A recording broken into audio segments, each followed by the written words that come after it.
langsung apa? Ibu bosnya dulu.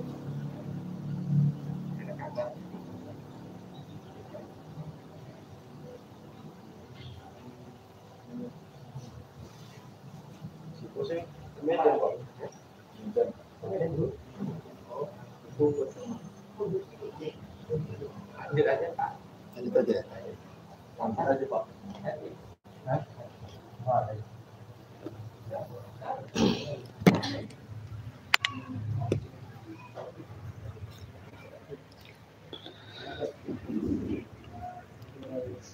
Bismillahirrahmanirrahim. Assalamualaikum warahmatullahi wabarakatuh. Alhamdulillah wassalatu wassalamu ala Rasulillah wa ala alihi wa sahbihi wa mawalah wa la haula wa la quwata illa billahi wa ba'd. Alhamdulillah di malam hari ini kembali kita bisa berkumpul di Kaila Catering. Salawat iring salam kita hadiahkan kepada Rasul kita Nabi besar Muhammad sallallahu alaihi wasallam. Pembahasan di malam hari ini kita akan membahas 5 kelompok yang tidak akan mendapatkan syafaat pada hari kiamat. Siapa 5 kelompok ini? Karena 5 kelompok ini dari umat Rasul, bukan orang kafir. Padahal kalau kita cerita syafaat, kita sering mendengar terkadang moderator ketika membaca sholawat, maka sering mengatakan mudah-mudahan dengan sholawat ini kita mendapatkan syafaat. Sering kita mendengar kalimat itu. Karena memang pada hari kiamat itu kita tidak akan selamat kecuali karena syafaat. Artinya perkara syafaat ini perkara besar karena menentukan keselamatan orang di akhirat. Masuk surgakah dia atau masuk neraka ditentukan dengan syafaat. Makanya penting mempelajari syafaat itu. Sebelum saya sebutkan siapa 5 kelompok dari umat Islam yang tidak akan mendapatkan syafaat pada hari kiamat, saya akan mengulas kembali tentang apa itu syafaat, walaupun sering saya jelaskan. Syafaat itu artinya seseorang meminta kepada orang lain agar orang lain itu meminta kepada Allah agar kita diselamatkan. Lah syafaat itu ada beberapa macam. Ada syafaat yang disebut dengan syafaatul uzma, syafaat besar pada hari kiamat. Dan itu tidak diberikan kecuali kepada Nabi. Semua para Nabi tidak bisa memberikan syafaat. Apa alasannya? Nanti saya sebutkan. Tetapi apakah hanya para Nabi saja yang memberikan syafaat? Tidak. Allah juga memberikan syafaat, malaikat juga memberikan syafaat, para syuhada juga memberikan syafaat, anak juga bisa memberikan syafaat kepada orang tuanya atau sebaliknya. Bahkan teman-teman yang baik juga bisa memberikan syafaat. Dan syafaat itu macam-macam jenisnya. Kita mulai dari syafaatul uzma dulu. Jadi pada hari kiamat kita tahu bahwa seluruh para nabi itu diberikan doa yang mustajab. Semua nabi Allah berikan doa yang mustajab. Kalau nabi berdoa pasti dikabulkan. Dan semua nabi sudah meminta doa di dunia dan Allah kabulkan, kecuali Rasulullah. Rasul sengaja tidak meminta doa untuk disimpan doa ini pada hari kiamat sebagai syafaat bagi umatnya. Jadi dalam sebuah hadis yang dikeluarkan Imam Ahmad, ada seorang sahabat bertanya kepada Rasul, "Rasul, kenapa engkau tidak minta kepada Allah Subhanahu wa taala kekuasaan seperti yang pernah Allah anugerahkan kepada Nabi Allah Sulaiman. Dan ingat, Nabi Allah Sulaiman itu satu di antara 4 raja yang menguasai dunia. Kalau Fir'aun Mesir saja, tapi Sulaiman ini satu dunia dikuasai. 2 mukmin dan 2 kafir. Yang mukmin Nabi Allah Sulaiman yang paling besar kekuasaannya, kemudian Raja Dzulqarnain yang disebutkan dalam surah Al-Kahfi. Kemudian yang kafir 2, Raja Namrud di masa Nabi Allah Ibrahim. Kemudian yang kedua, Bukhtun Nasr yang menghancurkan Palestina sehancur-hancurnya dan membantai orang-orang Yahudi. Lah Rasul ditanya, Rasul, kenapa engkau tidak minta kekuasaan seperti Nabi Sulaiman? Karena Sulaiman itu kan ditundukkan angin, ditundukkan jin, ditundukkan binatang, semua ditundukkan kepada dia kan. Rasul hanya tersenyum saja. Kemudian Rasul mengatakan, sesungguhnya Allah telah memberikan kepadaku yang jauh lebih besar dibandingkan yang Allah anugerahkan kepada Nabi Allah Sulaiman. Kemudian Rasul mengatakan, setiap Nabi memiliki doa yang mustajab, dan semua Nabi sudah memberikan doa di dunia. Ada yang meminta dunia seperti Sulaiman, Allah berikan. Ada yang meminta kehancuran kepada kaumnya seperti Nuh, minta dihancurkan semua yang kufur. Dan dia mengatakan, Rabbi la tadhar alal ardi minal kafirina dayyar. Ya Allah, jangan kau sisakan satu jiwa orang kafir, kau binasakan semuanya. Dan Allah kabulkan. Kecuali aku, kata Rasul, aku simpan doaku untuk hari kiamat sebagai syafaat bagi umatku. Itulah bentuk kasih sayang Rasul kepada kita. Bersyukur kita punya Nabi Sallallahu Alaihi Wasallam. Jadi nanti pada hari kiamat, Waalaikumsalam, manusia dikumpulkan di padang mahsyar, dibangkitkan. Pertama tidak dikhitan, yang kedua tidak pakai sandal, yang ketiga telanjang tanpa berpakaian, yang keempat tidak ada harta di badan. Artinya kembali seperti bayi yang dilahirkan. Itulah manusia dikumpulkan di padang mahsyar. Kemudian matahari didekatkan 1 mil di atas kepala. Kemudian keringat dicucurkan sampai kalau perahu itu bisa dilayarkan di atas keringat, saking banyaknya. Dan kondisi mereka berdiri, tidak ada yang duduk apalagi berbaring. Mereka berdiri. Berapa lama? 50.000 tahun. Tentu bagi orang kafir, bagi orang-orang yang beriman berdirinya sesuai dengan hisabnya. Kalau hisabnya mudah ya tidak selama itu gitu ya. Kalau hisabnya sulit ya agak lama sedikit gitu ya.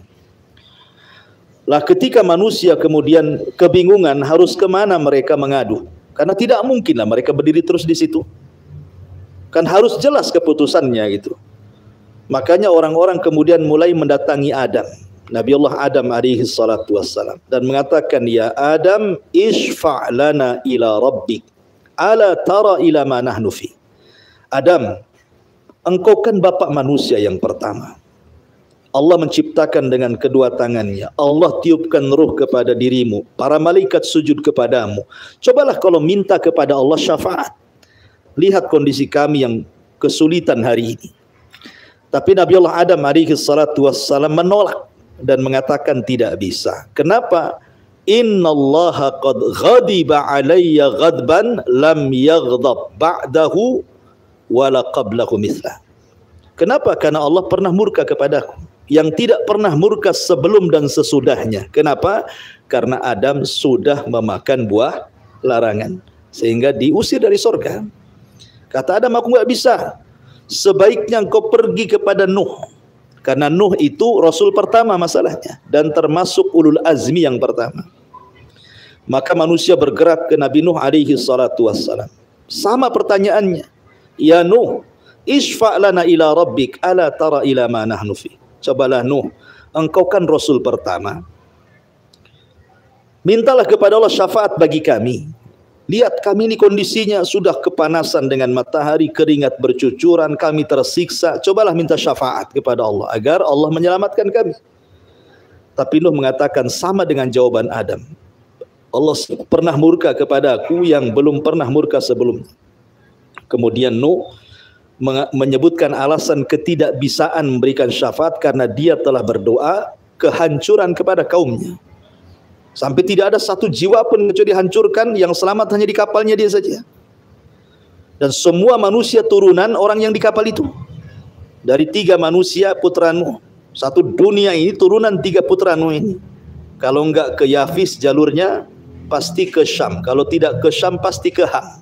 Dan 3-tiganya putra Nuh. Kata Nuh, aku enggak bisa. Sebaiknya kau pergi kepada Ibrahim, karena dia kekasih Allah, Khalilur Rahman. Akhirnya manusia bergerak kepada Ibrahim dan mengatakan, ya Ibrahim, isfa' lana ila rabbik. Cobalah minta syafaat kepada Rabbmu. Ala tara ila ma nahnu fi. Tidakkah kau iba kepada kami? Lihat kondisi kami susah ini. Maka Ibrahim juga sama jawabannya. Allah pernah murka kepadaku dengan kemurkaan yang tidak pernah dia murka sebelum dan sesudahnya. Apa alasan Ibrahim tidak bisa memberikan syafaat? Padahal Ibrahim itu Abul Anbiya, bapaknya para nabi. Ya. Alasannya karena saya pernah berdusta 3 kali dusta. Padahal dusta Ibrahim itu bukan kayak kita berdusta. Ya, kalau kita berdusta kan karena ingin ngambil hak orang kan gitu ya. Karena ingin mengambil harta orang, karena takut ketahuan dosanya, nah, itu kita dustanya. Ibrahim itu berdusta karena kemaslahatan dakwah. Itu saja menghalangi syafaat. Ketika dia menghancurkan patung Namrud gitu ya, kemudian palunya diletakkan di patung yang besar. Ketika ditanya, kok yang menghancurkan patung itu Ibrahim? Enggak, itu patung yang besar, kata. Itu kan berdusta tuh. Ya. Tapi kan ini dustanya bukan dusta masalah kayak seperti kita, dustanya tauriah, gitu ya. Kemudian yang kedua, Ibrahim pernah berdusta ketika bapaknya ngajak pesta hadir di istana Namrud. Apa kata Ibrahim? Saya lagi sakit, bapak saja yang pergi, katanya. Padahal dia lagi sehat gitu ya, karena sudah ada niat ingin menghancurkan patung. Kemudian yang ketiga, ketika hijrah bersama istrinya Hajar ke Mesir. Di Mesir itu ada raja zalim.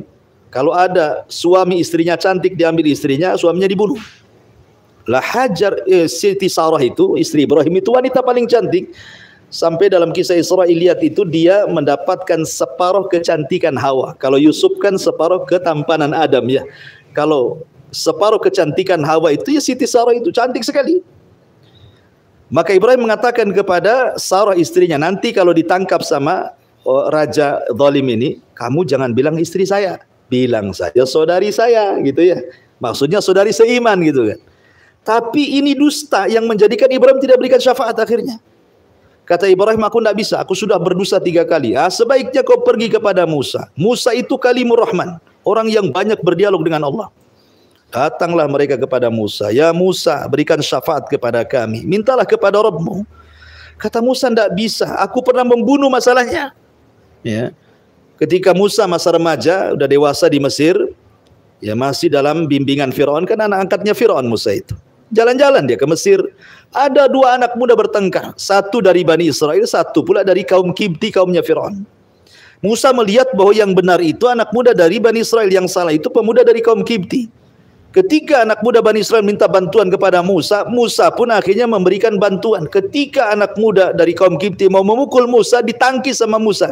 Tangkisannya membuat dia mati. Gitu. Bayangkan. Ditangkis gitu saja, kemudian dia terguling mati. Oh, kuatnya Nabi Musa itu. Belum mukul tuh padahal ya. Gimana kalau mukul gitu, ditangkis saja dia mati dia. Kuat Nabi Musa. Aku sudah bunuh orang, tidak bisa.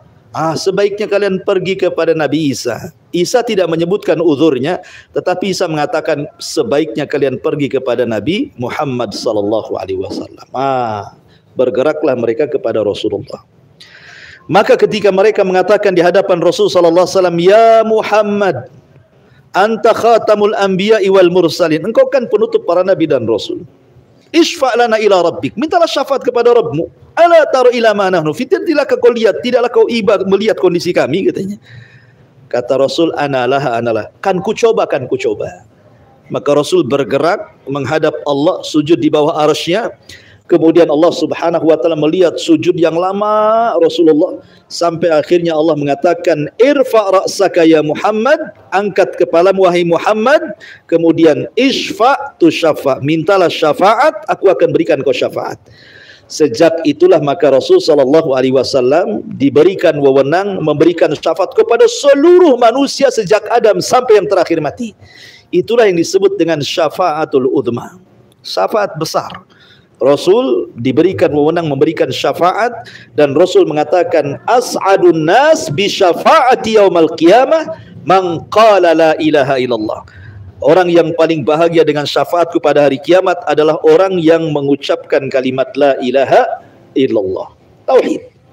Ya, ini namanya syafaat khusus namanya. Lah ada syafaat itu sifatnya umum. Di antaranya adalah orang-orang yang sudah diponis masuk surga, tidak bisa masuk surga. Jadi orang itu berjubel saja di pintu-pintu surga itu, karena pintu surga nggak dibuka masalahnya. Makanya Rasul mengatakan, sayati alaikum zaman kadidum minaz ziham. Akan datang zamannya kepada kalian manusia berdesak-desakan di pintu surga, tidak bisa masuk surga. Pintunya tertutup. Maka kemudian Nabi SAW yang membuka pintu sorga. Kata Rasul, ana awal man aftatihu babal jannah. Aku orang yang pertama kali membuka pintu sorga. Ketika diketuk pintu sorga, malaikat Ridwan mengatakan, man, siapa? Maka Rasul mengatakan, ana Muhammad. Subhanallah, tawaduknya Rasul. Rasul tidak menyebutkan title-nya kan? Saya Nabi, saya Rasul, saya Ulul Azmi. Tidak, saya Muhammad. Nah, itu tawaduknya Rasul, rendah dirinya Rasul. Tidak sebagaimana kita baru jadi RT saja, saya RT, saya RW, saya lurah gitu ya. Saya ketua event organisnya di sini. Ditunjukkan detailnya kan. Saya polisi ini, tengok nih ada tulisan Polri kan gitu ya. Kadang-kadang orang sekarang ini titelnya dulu disebutkan. Tidak tawaduk gitu ya. Bangga rasanya kalau titelnya tinggi itu ya. Jadi tidak perlu kemudian Rasul tawadhu mengajarkan ketawaduan. Saya Muhammad. Maka malaikat Ridwan mengatakan, ya Muhammad, Allah memerintahkan aku alla aftah babal jannah, tidak boleh membuka pintu surga kecuali karena engkau yang memintanya. Dari situlah pintu surga dibuka, baru semua orang masuk. Ya kan? Ini syafaat umum namanya ya, semua orang masuk surga gara-gara Nabi. Ada syafaat itu orang yang diponis masuk neraka tidak jadi masuk neraka, dimasukkan ke dalam surga. Ada juga orang yang sudah masuk neraka sudah gosong tuh, di neraka itu sudah nggak ada lagi. Yang namanya orang dibakar kan, ya pasti gosong lah. Ya sudah jadi abu itu. Maka Rasul meminta agar diselamatkan abu itu diambil, kemudian diletakkan di sungai kehidupan, akhirnya seperti biji yang disiram tumbuh, jadi manusia lagi. Ya, dan itu orang yang terakhir masuk surga, orang yang terakhir keluar dari neraka, dan terakhir pula masuk surga orang yang terakhir yang jadi debu tuh, yang jadi abu itu dimasukkan ke sungai kehidupan, tiba-tiba yambut seperti tumbuhnya biji yang ditanam. Itu pintu surga sudah ditutup tuh, yang terakhir itu sudah ditutup. Cuman di antara sungai kehidupan dengan surga itu dia melihat pohon itu penuh dengan buah. Di situ ada air, mata air. Namanya di neraka kan, makanannya zakum. Kalaupun minum air neraka, ususnya hancur gitu kan. Jadi dia minta kepada Allah, ya Allah dekatkan aku ke pohon itu. Karena melihat buah-buahan yang random kan, di neraka nggak pernah melihat buah kayak gitu. Dia mengatakan, ya Allah dekatkan aku ke pohon itu katanya. Allah mengatakan, baik, aku dekatkan kepada pohon itu. Tapi janji kau tidak akan meminta lagi. Maka dia mengatakan, berjanji ya Rabb, tolong dekatkan kepada pohon itu. Akhirnya didekatlah ke pohon itu. Wah, dia makan buahnya, dia minum. Tidak pernah dirasakan di neraka seperti itu. Nikmat luar biasa tuh. Rupanya setelah lewat pohon itu ada pohon yang lebih besar lagi, buah-buahnya lebih banyak lagi, kenikmatannya lebih banyak lagi. Dia mengatakan, ya Rabb, tolong dekatkan lagi ke pohon itulah. Tadi kan aku sudah janji, kamu tidak meminta lagi. Iya, terakhir ini katanya. Oh, akhirnya didekatkan. Rupanya setelah ke pohon yang kedua itu, dia melihat pintu sorga. Diintiplah dari pintu sorga itu. Dia mengatakan, ya Rabb, masukkanlah aku ke situ katanya. Gitu. Lah tadi kau janji tidak akan minta lagi katanya kan. Maka Allah mengatakan, tamanna ya abdi, sudah gini saja, kau menghayal saja. Kira-kira kalau kau ingin mendapatkan nikmat seperti apa nikmat yang kau inginkan. Bayangkan saja ketika kau di dunia minta apa? Ingin jadi raja, ingin jadi presiden, ingin punya kekuasaan, ingin sebutkan nikmatmu. Menghayallah hamba ini sampai ujung hayalannya. Maka Allah subhanahu wa ta'ala memberikan 10 kali lipat dari hayalannya. Dibukakan pintu sorga, dimasukkan ke dalam sorga, seolah-olah dia orang yang pertama masuk sorga, padahal yang terakhir gitu. Karena merasa nikmat gitu kan, seolah-olah dia yang pertama masuk sorga itu. Karena kenikmatan sorga itu menghilangkan keperitan di neraka masalahnya. Sekali celupan di sorga itu hilang kepahitan semuanya. Itulah enaknya sorga. Ya. Ma'asyiral muslimin wal muslimat rahimani wa rahimakumullah. Jadi banyak baca pada syafaatnya. Tapi yang ingin saya jelaskan di malam hari ini, ada 5 kelompok dari umat Rasul. Mereka tidak dapat syafaat. Artinya kalau tidak dapat syafaat ini kan bahaya. Ya, karena syafaat itu menentukan orang masuk surga dan masuk neraka. Paling tinggi ketika orang tidak mendapatkan syafaat, dia bisa masuk surga itu karena rahmat. Karena kasih sayang Allah saja dia masuk surga itu. Kalau bukan karena kasih sayang Allah, dia tidak akan masuk surga selamanya. Siapa 5 kelompok ini? Yang pertama, kata Nabi SAW, orang yang melakukan kesyirikan. Orang yang melakukan kesyirikan tidak akan mendapatkan syafaat. Allah berfirman, "Fala tanfa'uhum syafa'atus syafi'in." Orang yang melakukan kesyirikan tidak bermanfaat orang yang memberikan syafaat kepadanya. Ingat, jangan melakukan kesyirikan. Syirik itu artinya menyembah kepada selain Allah. Percaya kepada dukun, kepada tangkal gitu ya, kepada kelenik-kelenik. Enggak usahlah percaya pada perkara-perkara tersebut karena bisa mengantarkan kepada kesyirikan. Ya, ini yang pertama. Yang kedua, la'anun, orang tukang laknat. Ya, kan banyak di masyarakat tukang laknat itu ya. Sebagaimana hadis Abi Darda radhiyallahu an. Dia mendengar Nabi SAW bersabda, la yakununa al-la'anuna syufa'a wala syuhada yaumal qiyamah.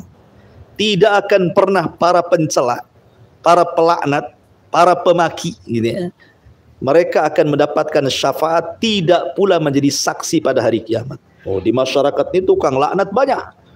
Hati-hati, jangan suka laknat. Kan ada orang itu kalau ngomong itu kebun binatang keluar semua kan, dikit-dikit marah, sedikit-sedikit maaf dia mengatakan anjing kau begitu kan biasanya. Kadang-kadang babi, nggak ada yang mengatakan semut, nggak ada. Rata-rata yang jelek-jelek yang keluar itu ya. Dasar buaya, udah buaya darat lagi katanya. Buaya darat gitu ya. Jadi kadang-kadang orang suka mencela. Ya, kadang-kadang ada orang latah mengucapkan kalimat-kalimat kotor. Padahal sibabul muslim kakatli, mencela seorang muslim itu sama dengan membunuhnya pelan-pelan. Ya, jadi orang suka melaknat, suka mencaci, suka memaki, ya, malah marah boleh, tetapi jangan memaki gitu ya. Jangan kemudian mengucapkan kalimat-kalimat kotor. Lah ini ngeri di masyarakat, ini udah biasa kalimat-kalimat makian, cacian, laknatan ini. Ini salah satu kata Rasul, orang ini tidak dapat syafaat pada hari kiamat. Kadang-kadang dia melaknat orang tuanya, lebih parah lagi. Orang tuanya dimaki. Ya, kadang-kadang saudaranya dimaki, kerabatnya dimaki, orang lain sama, pokoknya di masyarakat paling banyak nih para pelaknat, para pencaci, para pemaki ini.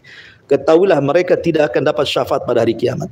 Karena Rasul yang mengatakan la yakununa la'anuna syufa'a wala syuhada yaumal qiyamah. Para pelaknat, para pencaci, para pemaki itu tidak akan dapat syafaat dan tidak akan jadi saksi pada hari kiamat. Padahal umat Rasul itu akan jadi saksi bagi umat-umat sebelumnya. Ya, ini yang kedua. Yang ketiga, orang-orang yang tidak mendapatkan syafaat pada hari kiamat, kata Nabi SAW, pemimpin yang zalim.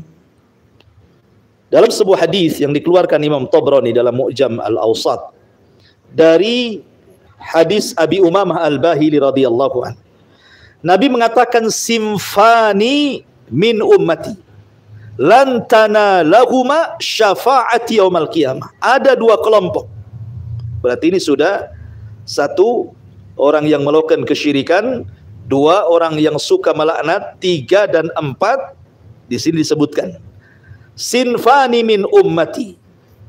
Ada 2 kelompok di antara umatku tidak akan mendapatkan syafaatku pada hari kiamat. Kemudian Rasul menyebutkan 2 kelompok itu. Pertama, imamun zalum, pemimpin yang zalim. Pemimpin tidak mesti presiden, ya.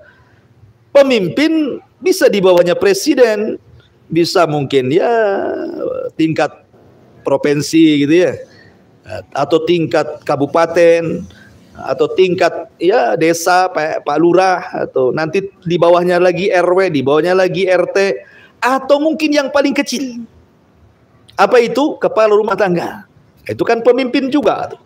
Ya. Dan dia zalim. Zalim itu menempatkan sesuatu yang bukan pada tempatnya. Makanya kenapa pemimpin-pemimpin yang adil itu sampai diberikan pahala yang besar. Di antara 7 golongan yang akan mendapatkan naungan di hari yang tidak ada naungan kecuali naungan Allah, salah satunya adalah pemimpin yang adil. Dan kita semua pemimpin dan akan ditanya kepemimpinan kita.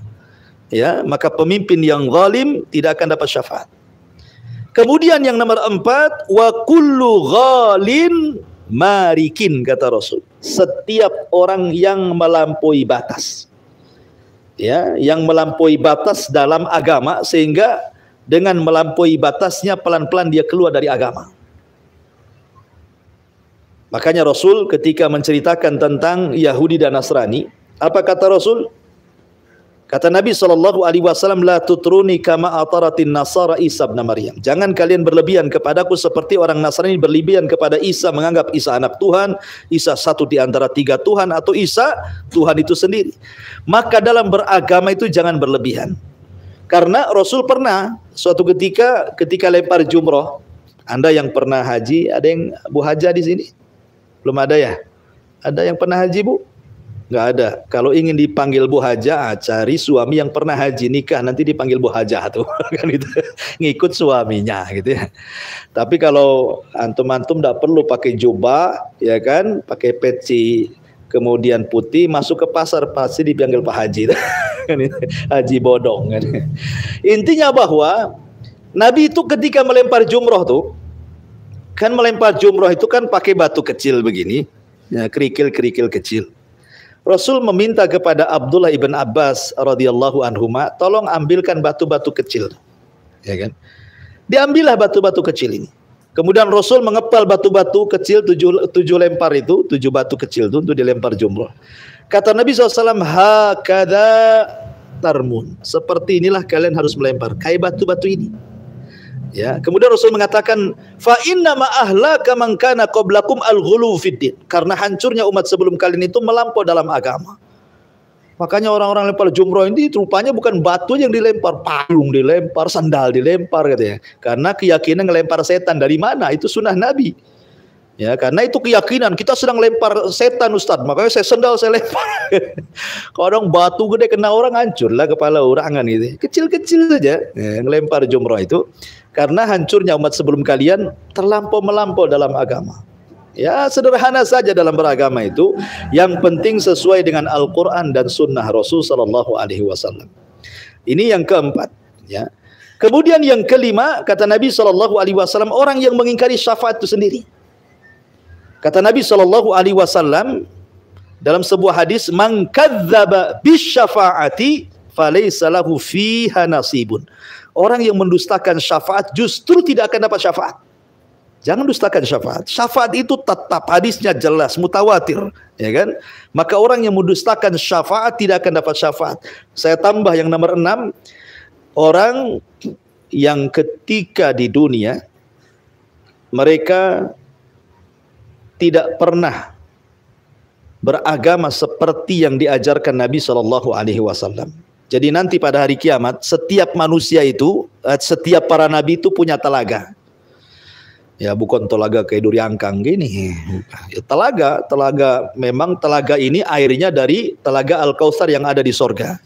Ya, jadi telaga yang paling besar itu telaga Rasulullah. Lah, orang yang pertama minum adalah penduduk Yaman dari kalangan orang-orang Ansar, kemudian Muhajirin, kemudian setelahnya orang-orang yang meminum. Kenapa penting minum dari telaga itu? Karena kalau kita bisa dan mendapatkan air minum dari telaga itu, kita tidak akan kepanasan di padang mahsyar. Kita tidak akan kehausan di padang mahsyar. Karena padang mahsyar itu saya katakan dari awal matahari di atas kepala 1 mil. Kita saja bukan 1 mil, matahari jauh kali ya berada di porosnya. Kalau kita berada di terik matahari saja sudah kehausan luar biasa gitu. Tapi orang yang berhasil minum dari telaga Rasul tidak akan haus selamanya. 1 kali tegukan saja tidak akan haus selamanya. Makanya kita meminta kepada Allah agar kita bisa meminum dari telaga Nabi, ya, supaya kita tidak kehausan di padang mahsyar. Lah ketiga, semua orang sudah pada minum, rupanya ada satu kelompok paling belakang dia ingin minum, diusir malaikat. Kau jangan minum di sini, pergi, suhkan, pergi kau dari sini. Nabi ini orang yang paling kasihan dengan umatnya. Tahu tuh umatnya. Maka Rasul berteriak-teriak, ummati, ashabi. Ya Rabb, biarkan mereka minum. Mereka umatku. Maka Allah Subhanahu wa taala menjawab, ya Muhammad, innaka la tadri ma ahdatsu ba'daka innahum baddalu wa ghayyaru. Wahai Muhammad, kau tidak tahu apa yang terjadi sepeninggal dirimu. Mereka sudah merubah-rubah ajaranmu dan mereka sudah merubah-rubah petunjukmu. Mereka orang yang beragama di luar daripada agamamu. Dan sekarang macam-macam kan itu. Kita lihat di YouTube itu. Ada orang salat sambil joget-joget. Apain salat joget-joget? Ya, ada salat di sungai, di atas sajadah. Pas sujud nyemplung pula. Saya lihat di YouTube itu macam-macam orang salat. Salat pakai bahasa Indonesia. Ya kan? Jadi itu sholat aja kayak gitu. Ya, bahkan saya dengar terakhir orang-orang mana Syiah Iran gitu ya, mengarahkan haji itu bukan ke Baitullah, kemana? Ke Irak, ke Karbala. Oh, hajinya orang Syiah Iran itu kemana? Ke Karbala, tempat meninggalnya Sayyidina Husain di situ. Oh, itu kan aneh. Orang haji ke Mekah, ini pula haji ke Irak, pula ngapain pula? Ya, sholatnya pula beda. Sholatnya orang-orang Syiah itu beda dengan sholat kita. Dia 3 waktu saja sholatnya, kita 5 waktu. Dan kalau dia sujud harus pakai batu. Orang Syiah itu kalau mereka sholat, mereka punya batu. Harus punya batu masing-masing orang. Batu ini diletakkan tempat sujud. Seperti uang, ya, segede uang gitu ya. Kalau uang 100 zaman dulu kan agak gede itu ya. Nah, nanti sujud diletak di batu itu. Dan batu itu diambil dari tanah Karbala, dicetak. Nah, mereka meyakini tanah Karbala itu lebih suci dibandingkan tanah haram. Makanya dicetak banyak-banyak. Setiap orang Syiah sholat itu diletakkan batu, sujud di atas batu itu. Dahinya tuh di atas batu itu. Cina pula pandai ngelirik ekonomi batu. Dibuatlah made in Cina. Tapi tanahnya bukan dari Karbala. Kena tipu orang Syiah itu sama Cina. Karena dibuatkan banyak-banyak gitu ya. Dijual sama orang-orang Syiah. Ikhwatu fiddin, muliakan Allah Azza wa Jalla. Berarti dari sini ada 6 kelompok yang tidak akan mendapatkan syafaat pada hari kiamat. Padahal syafaat itu sangat penting sekali. Maka mintalah kepada Allah agar kita dapat syafaat gitu, dengan cara mencintai Nabi, berusaha untuk mengerjakan sunnah-sunnah Nabi, dan berusaha untuk meniru Nabi SAW, karena bagaimanapun tidak ada contoh terbaik kecuali Nabi SAW. Ini di antara 6 kelompok yang tidak akan dapat syafaat pada hari kiamat. Taib, kita buat tanya jawab, silakan. Kalau ada yang mau bertanya, ya. Kalau enggak apa-apa, langsung tutup, kita pulang kan. Ya. Apalagi nggak ada bosnya kan, ya, lebih cepat lebih baik. Bosnya nggak hadir. Iya.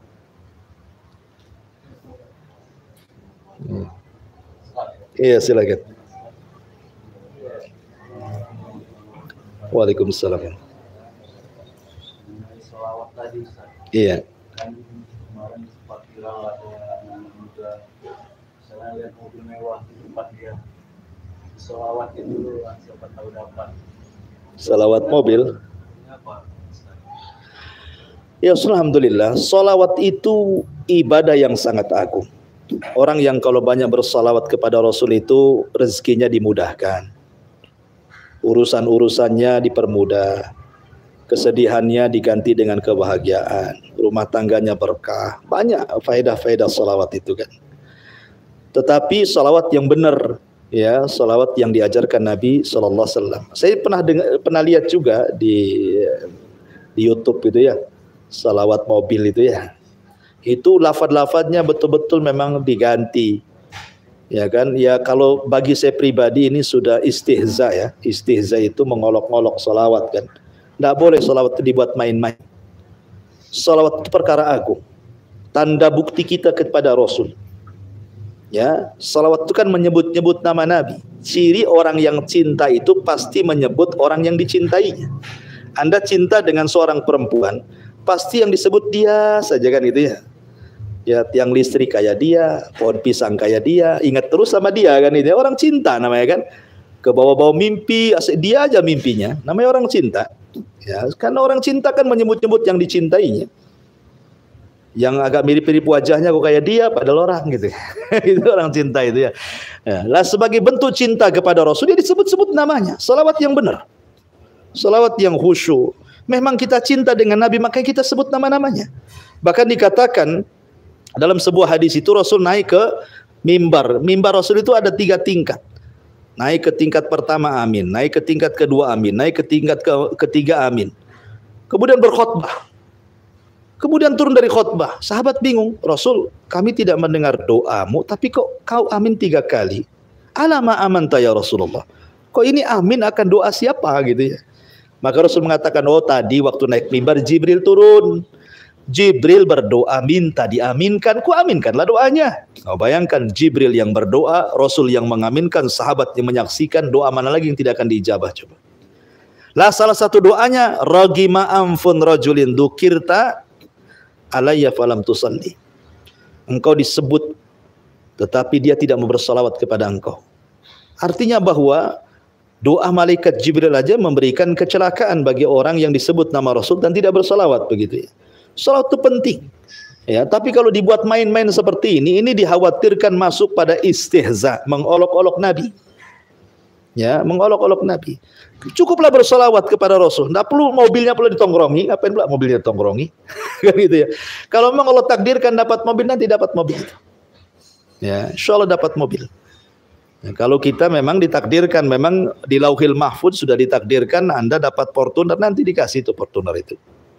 Ya, asal banyak berdoa, berusaha. Karena kekayaan kita sudah ditulis Lauhil Mahfuz. Insya Allah ya kalau kita diinginkan. Tetapi kalaupun Allah tidak takdirkan, kita tidak diberikan kekayaan seperti orang lain, ketahuilah bahwa terkadang Allah tidak membuat kita kaya itu karena sebuah hikmah. Karena ada orang yang kalau diberikan kekayaan makin kufur. Awalnya rajin ngaji kayak gini ya, kalau masih jadi karyawan mau ngaji itu. Nanti mulai jadi bos, buka catering sendiri, kan itu ya. Mulai itu tak ngaji tuh, main cabang, ada lupa ngaji. Yang di otaknya duit gitu, kayak burung itu apa? Duit gitu ada tuh, ada burung tuh suaranya duit terus tuh. Jadi kalau yang seperti ini kan kadang seperti itu. Sama dengan orang kaya. Ada orang kaya kalau dimiskinkan makin kufur dia. Makanya sengaja dikayakan. Jadi semua ada hikmah tuh. Ya, ada hikmah. Jadi kita kaya, kita miskin itu sudah ditulis Lauhil Mahfuz 500 tahun sebelum Allah menciptakan langit dan bumi. Lalu apa kita sedihnya? Oh, sudah ditulis kok, kan gitu. Ya, maka tawakal. Kalau orang percaya takdir itu nggak akan sedih. Biasanya yang sedih itu orang yang tidak beriman dengan takdir. Nah, itu sedih terus tuh. Kayaknya disesali aja nasib dia itu. Kenapa tidak seperti dia? Kenapa susah itu aku saja dia nggak susah? Itu kan bahasanya kan. Itu kan nggak yakin dengan takdir. Ya, terkadang Allah itu kan kalau menguji kita itu dalam rangka mengangkat derajat kita. Karena begini ya, sering dulu saya katakan bahwa Allah memberikan nikmat kepada kita itu dengan adil. Allah memberikan nikmat itu seadil-adilnya, subhanallah. Kenapa orang kaya diberikan kekayaan? Kenapa orang miskin dimiskinkan? Karena nikmatnya berbeda. Coba orang miskin itu, saya contohkan dulu kan. Coba kasih 100 makanan, 100 lauk pauk, dihabiskan sama dia. Gak peduli. Lezat rasanya, dijilatin piringnya. Ada orang kaya, dikasih itu 100 macam lauk pauk dengan nasinya, yang diambil kentang goreng. Ya kan? Ngambil daging ini kolesterol nggak jadi. Ya. Ngambil rendang ini nggak jadi, darah tinggi. Nah, ini dia. Ngambil ini nggak jadi stroke. Akhirnya ujung-ujungnya apa? Kentang goreng. Itu orang kaya tuh makan kentang. Coba diberikan kepada orang miskin tuh semua lauk tuh habis tuh. Bukan hitungan jam, hitungan detik. Langsung habis kan. Kan nikmat tuh kan. Nikmat tuh gimana nggak nikmat? Kenapa orang miskin diberikan nikmat seperti itu? Karena orang miskin itu tidak pernah medical check up. Gak ada duit kan gitu. Kalau dia medical check up kolesterolnya tinggi kan. Dimakannya sama dia. Itulah adilnya Allah di sini. Ada orang kaya sanggup membeli makanan tapi tidak dimakan. Ada orang miskin gak sanggup beri makan, kalau kasih makan dimakan semua. Adilnya luar biasa. Ada orang kaya itu rumahnya bagus, kasurnya empuk. Satu rumah itu AC-nya semua. Ya, dibuat 16. Masuk rumah kayak masuk kutub. Nggak bisa tidur. Ada orang kaya tidur harus minum pil dulu baru tidur. Coba orang miskin. Walaupun nyewa di pinggir sungai, nggak pakai dak, pakai seng, bolong-bolong, kadang dia bisa tidur ngoroknya 1 mil dia kedengaran, ya kan? Itu loh nikmat di situ. Nikmat luar biasa. Apa lagi coba? Fabi ayyi ala'i rabbikuma tukadziban. Nikmat mana lagi akan kau dustakan coba? Ini udah nikmat. Jadi Allah itu sudah bagi-bagi nikmat tuh sedemikian rupa, seadil mungkin. Kita aja nggak sadar. Dikiranya orang kaya senang, orang kaya pun mandang orang miskin senang. Enak kali dia, rumah tangganya adem ayam, anaknya luar biasa, istri saya kurang ajar, suami saya begini, anak saya narkoba, macam-macam. Dikira orang kaya nggak banyak masalah. Banyak masalah. Mereka lebih masalah lagi di antara kita. Ya. Jadi Allah sudah memberikan nikmat itu berbagai macam, tapi dengan keadilan. Nah, itu harus disyukuri. Jadi kembali ke salawat itu, ya sebaiknya janganlah ditiru salawat kayak gitu. Takutnya istihza. Istihza itu mengolok-olok Nabi. Karena tidak beradab juga salawat seperti itu. Ya. Wallahu a'lam.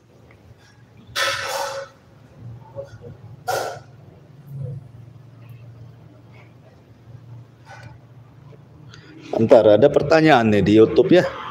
Saya bacalah pertanyaannya dulu. Dari Nailah. Nailah. Apakah kita difitnah atau disakiti, lalu kita tidak menghina dengan julukan, tapi melaknat dengan kata-kata, semoga laknat Allah kepadamu? Itu bagaimana Pak Ustadz? Apakah termaksud melaknat yang dimaksud itu? Iya, bismillahirrahmanirrahim. Pertama yang harus dipahami, manusia tidak akan selamat dari 3 perkara. Pertama, tidak akan selamat dari ucapan orang. Nggak ada manusia selamat dari ucapan orang. Pasti antum suatu ketika akan disakiti lewat ucapan. Entah dengan kawan seprofesi, kawan kerja gitu ya, entah dengan tetangga. Pasti orang nggak akan selamat dari ucapan orang. Ya kan? Yang kedua, tidak selamat dari kematian. Pasti orang akan mati. Yang ketiga, tidak akan selamat dari masalah. Pasti ada aja masalah. Ya. Artinya bahwa karena kita tidak mungkin selamat dari 3 perkara, tidak mungkin selamat dari lisan orang, maka sabar. Tetapi yang harus Anda pahami bahwa ketika Allah menciptakan manusia, kemudian Allah menciptakan manusia itu bisa bicara, kemudian bicaranya terkadang melaknat kepada kita, Allah tidak menciptakan manusia itu diciptakan untuk melaknat kita sepanjang hari, tidak. Pasti ya ada bosannya juga kan. Mungkin suatu waktu menghina kita, nanti capek juga nggak menghina kan. Artinya kita yakini ketika Allah menciptakan manusia berbicara, dia tidak diciptakan untuk melaknat kita, tidak. Ya mungkin sekali-kali gitu ya. Nanti kalau kita diami, capek juga dia. Biarkan saja. Nanti lama-lama sariawan dia. Biarkan saja. Kan itu. Nah, jadi itu yang kedua. Yang ketiga yang harus dipahami, bahwa ada orang-orang itu yang disifatkan oleh Allah. Dalam surah Luqman Allah mengatakan, inna angkarul aswat la sautul hamir. Seburuk-buruk suara itu suara keledai, kata Allah dalam surah Luqman. Artinya apa? Siapa yang menciptakan keledai? Allah. Siapa yang menciptakan suara keledai? Allah. Siapa yang mengatakan seburuk-buruk suara keledai? Allah juga. Jadi ada orang yang menciptakan manusia bisa bicara tapi mulutnya kotor seperti keledai. Jadi anggap saja kalau orang seperti itu dianggap keledai sajalah kan ya. Ya Bu ya, kalau ibu dihina orang, itu kayak keledai di Quran. Kan selesai jadinya kan. Jadi anggap saja Allah menciptakan keledai, orang kayak gitu tuh. Seburuk-buruk suara keledai. Ya. Jadi ada orang-orang diciptakan seperti keledai, hanya ngomongnya buruk saja, nggak ada baiknya. Kemudian yang keempat, harus cari solusi. Kalau kita difitnah, dihina, jangan memfitnah balik dan menghina balik. Kalaupun kita harus memfitnah dan menghina, maka cukup seperti dia menghina kita. Makanya Allah mengatakan jazaa'us sayyi'ah sayyi'atu mithluha. Balasan kepada orang yang melakukan keburukan kepada kita, kita balas dengan keburukan yang sama, jangan lebih. Kalau dia mengatakan anjing kau, kita katakan anjing juga kamu. Cukup sampai di situ. Kalau dia mengatakan babi kau juga babi. Gitu loh. Jangan pula ditambah anjing kau dasar babi, kau buaya kau ini. Jangan pula ditambah. Ini dia satu binatang, kita pula sebut dosa, satu kebun binatang keluar. Tidak boleh ya. Jadi kalau hendak mengutuk orang, sesuaikan dengan kutukannya. Ya, kalau dia menyebutkan satu kata, kita balik dengan satu kata. Itu yang dibolehkan. Supaya jangan berdusta kan. Nanti berdosa kita kalau menambah. Karena balasan keburukan itu dibalas dengan keburukan yang sama. Nggak boleh lebih. Ya. Tapi sebaik-baiknya adalah diamkan saja. Ya, diamkan saja. 3 perkara yang harus kita hadapi kalau ada orang yang memfitnah kita. 1, jangan pedulikan dia. Yang kedua, anggap tidak kenal walaupun tetangga sebelah. Kenal nggak dengan si Anu? Nggak kenal saya. Walaupun padahal sudah 10 tahun kenal sama dia. Anggap nggak kenal, anggap orang lain. Ya biasa aja, gitu ya. Yang ketiga, tidur saja banyak-banyak biar lupa sama dia. Ya kan? Kalau nggak bisa tidur, minum apa? Panadol atau apa itu? Pokoknya obat tidur lah. Ya, karena tidur itu nenangkan, lupa. Masalahnya ke bawah mimpi, Ustaz. Ada pula di dalam mimpi. Itu yang jadi masalah ya kan. Ya makanya kada kepikiran lagi ke bawah mimpi jadinya ya. Ya itulah. Jadi sekali lagi kepada siapa ini Ukhti Naila, itulah jawabannya. Wallahu a'lam. Ya, ada lagi nih. Jajah Ronasi. Assalamualaikum warahmatullahi wabarakatuh. Pak Ustadz mau bertanya.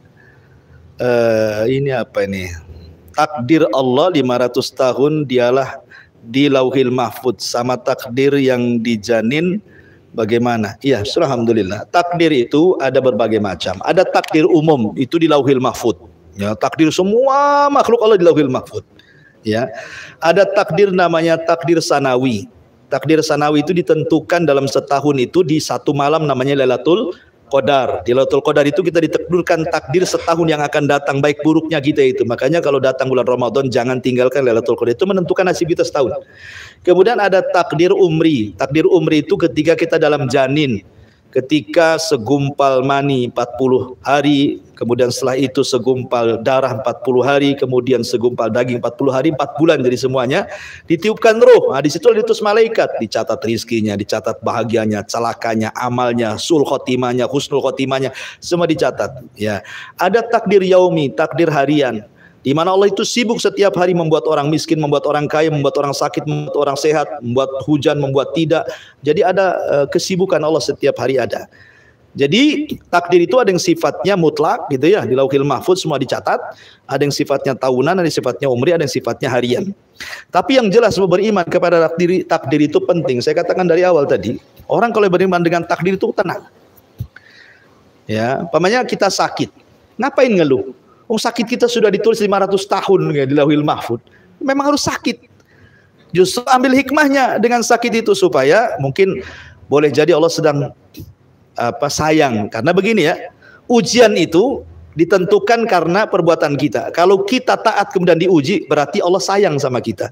Tapi kalau kita maksiat kemudian diuji, berarti Allah sedang menegur kita. Gitu ya, itu aja 2. Jadi kalau umpamanya ibu bapak, adik-adik semuanya yang diuji oleh Allah, sakit, susah bekerja, ada masalah di pekerjaan, kena marah, kena ini, kena itu, akhirnya masalah gitu ya. Itu musibah semuanya. Lihat kondisi kita ini. Kalau memang kondisi kita ini orang baik kemudian difitnah, berarti Allah sedang sayang kepada kita. Ketika kita difitnah, kita diuji. Ketika kita selamat dari ujian, berarti kita akan mendapatkan ujian yang lebih berat. Ketika sudah terbiasa teruji, seperti nelayan lah. Nelayan itu tidak akan handal kalau tidak pernah dihempas-hempas gelombang. Tapi kalau sudah biasa kena gelombang, nelayan itu biasa saja. Kita kalau nggak pernah diuji gitu ya, macam mana akan mendapatkan ujian yang lebih besar dari itu? Orang yang sering diuji itu makin sabar, makin tenang. Alah biasa, saya sudah pernah mengalami ini, kan gitu ya. Jadi tenang hidupnya, nggak akan mudah goyah gitu ya. Jadi itu diantara takdir. Ada takdir dicatat oleh para malaikat, dan itu takdir yang bisa berubah. Ya, dicatat malaikat, di tangan malaikat itu bisa berubah itu takdir itu dengan cara berdoa. Kalau umpamanya Allah takdirkan umur kita 50 tahun bisa ditambah. Kalau kita memang ditakdirkan miskin bisa kaya. Dengan cara berdoa, berusaha. Wallahu a'lam. Saya kira cukup. Ada? Nggak ada? Taib. Subhanallah bihamdika. Asyhadu an la ilaha illa anta astaghfiruka wa atubu ilaik. Allahu ta'ala. Assalamualaikum warahmatullahi wabarakatuh.